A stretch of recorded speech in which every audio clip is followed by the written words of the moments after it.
이따 도착할게다. 걱정하지 말고 미쳤냐고 이 새끼야.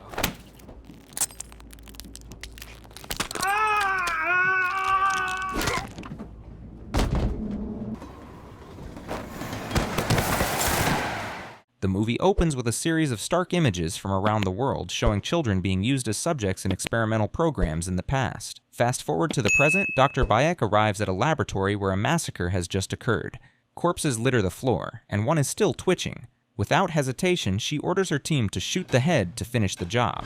Meanwhile, 2 children manage to escape the facility. Among the pursuers is Mr. Choi, one of Dr. Beck's most skilled operatives. He captures one of the kids, but the other, a young girl, disappears into the night. Dr. Bayek, frustrated by the failure, instructs Mr. Choi to report the girl as decommissioned, reasoning that she will eventually die on her own while on the run. In a nearby rural village, a farmer discovers the unconscious girl and brings her home. The family's doctor examines her and says she will recover, but warns that she may lose all her memories, including her name and age. The farmer and his wife, who have struggled with infertility, decide to adopt the girl. They name her Ja-yoon and begin raising her as their own. A decade passes, and Ja-yoon grows up unaware of her past. She lives an ordinary life as the farmer's daughter. One morning, she wants to buy cow feed but has no money. The local seller refuses her request, citing an unpaid debt. However, his son, who secretly has a crush on Ja-yoon, sneaks the feed onto her truck while she drives away, infuriating his father.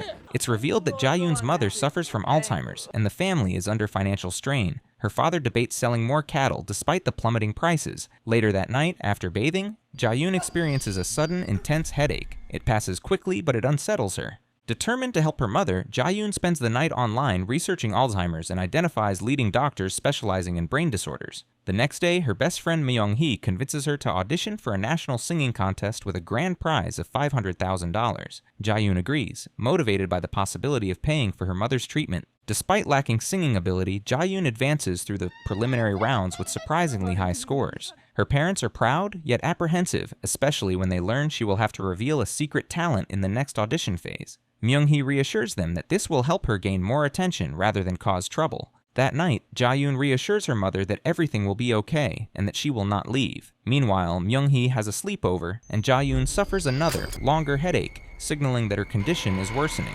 Unknown to her, Mr. Choi is monitoring her from a distance, aware that her identity has been exposed during the audition. The following day, the girls board a train to Seoul for the next audition phase. Myung-hee offers to act as Ja-yoon's manager, proposing a 50-50 profit split if she becomes famous. During the trip, a young man confronts Ja-yoon, claiming to know her. She has no recollection of him, and he reminds her that they were previously identified by numbers, calling her Ms. Witch. Confused and alarmed, Ja-yoon is further unsettled when the man attempts to slap her. Myung-hee screams for help, but other passengers ignore them. The young man departs, warning they will meet again. As he leaves, he collides with another passenger and, angered, is attacked. He effortlessly defeats the man, tossing him off the train. The girls arrive at the audition studio, and Ja-yoon's extraordinary performance secures her a spot in the quarterfinals, impressing the judges and receiving overwhelming support from the jury. Exiting the studio, Ja-yoon experiences another headache, this time severe enough to cause a nosebleed. She recalls a previous doctor's warning. If untreated, the headaches could be fatal within 2 to 3 months, and only a bone marrow transplant from her biological parents might save her. Meanwhile, Dr. Bayek watches the performance on television, elated to see that her best creation is alive and thriving. Later, Dr. Bayek's men attempt to kidnap Ja-yoon and Myung-hee, but a group of children distracts the operatives, allowing the girls to escape in a taxi. Upon reaching home, they are confronted again by the young man, who threatens Myung-hee's father. Ja-yoon races home, instructing her friend to call for help. Mr. Do, Myung-hee's father, and a police officer arrives, politely requesting identification from the intruders. Eventually, Ja-yoon locates the men, discovering that her friend's family members were unharmed and were playing chess, highlighting Ja-yoon's growing control over her abilities. The young man explains that he and his team are Americans, though Ja-yoon feigns ignorance. At the same time, he confronts a professor in his lab, using advanced psychic powers to manipulate humans and operate a gun remotely before destroying the facility. Dr. Bayek meets with Mr. Choi, ordering him not to interfere with her operations. He warns her that Ja-yoon is a monster who must be eliminated, but she refuses. Meanwhile, Mr. Choi secretly meets a professor who can help cure Ja-yoon's disease, but demands that her death be delivered as proof. That night, Ja-yoon awakens in agony, her headache more intense than ever. Tears stream down her face as she struggles to endure the pain. Outside, Dr. Bayek's operatives stealthily surround the house, holding Myung-hee hostage and threatening Ja-yoon's family. A man appears, claiming Ja-yoon once tried to kill him. but she insists she doesn't remember. When one of the intruders harms her best friend, something snaps inside her. Ja-yoon's true abilities awaken. In a flash, she moves faster than the eye can follow, eliminating Dr. Beck's men one by one with precision and lethal efficiency. Each strike is calculated, and within moments, the attackers lie incapacitated around her. The young man watches in awe, realizing the girl possesses extraordinary skills. He explains that Ja-yoon was engineered differently, her mind and body trained to excel in every subject and skill without effort. Yet she still doesn't recognize him. He reveals the scar on his forehead, a mark she inflicted in the past, slowly triggering fragmented memories. Although hesitant to acknowledge the past, Ja-yoon senses the urgency of the situation. The young man warns that if she refuses to follow him, her village and loved ones will be in danger. Reluctantly, she agrees, instructing Mi-young-hee to take care of her adoptive parents. Meanwhile, Mr. Choi assembles his field agents determined to eliminate Ja-yoon. It is revealed that Ja-yoon carefully selected her foster parents, ensuring they would never abandon her, making her escape and survival part of a long-term plan.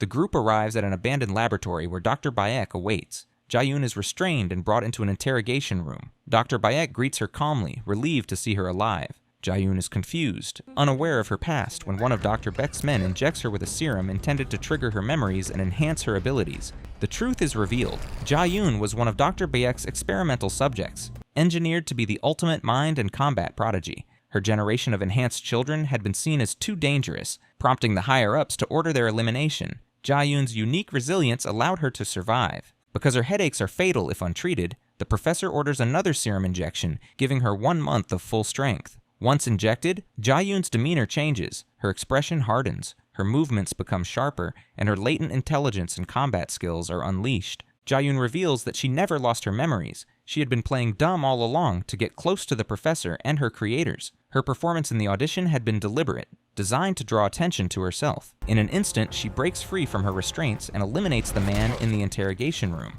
Dr. Bayek attempts to deploy nerve gas to subdue her, but Ja-yoon escapes through the ceiling vents. She confronts the professor, pointing a gun at her. With a calm, deadly precision, Ja-yoon forces the professor to disclose the location of the remaining serums. Meanwhile, the young man realizes he has been outmaneuvered and rushes to intervene. Mr. Choi and his men arrive, initiating a gunfight. Ja-yoon skillfully disarms and eliminates his operatives with knives, moving with unmatched speed and agility. The young man challenges her to a duel, claiming he has grown stronger. They engage in a brutal fight, but Ja-yoon's reflexes and speed far surpass his, leaving him unable to land a single blow.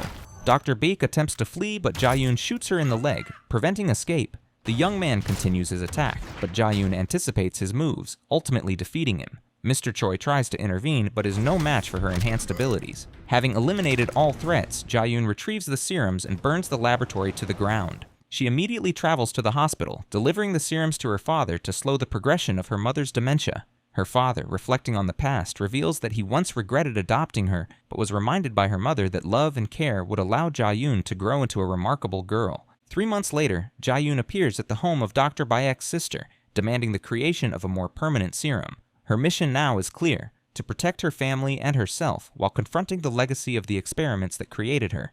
Ja-yoon, now fully aware of her powers and past, prepares for the ultimate confrontation. The final scene shows Ja-yoon, strong and resolute, leaving the city behind, hinting at future challenges but ready to face them head-on. And that, my friends, is how it ended. If you've made it to the end, hit the like button, comment, and share. Don't forget to subscribe so you don't miss the next recap.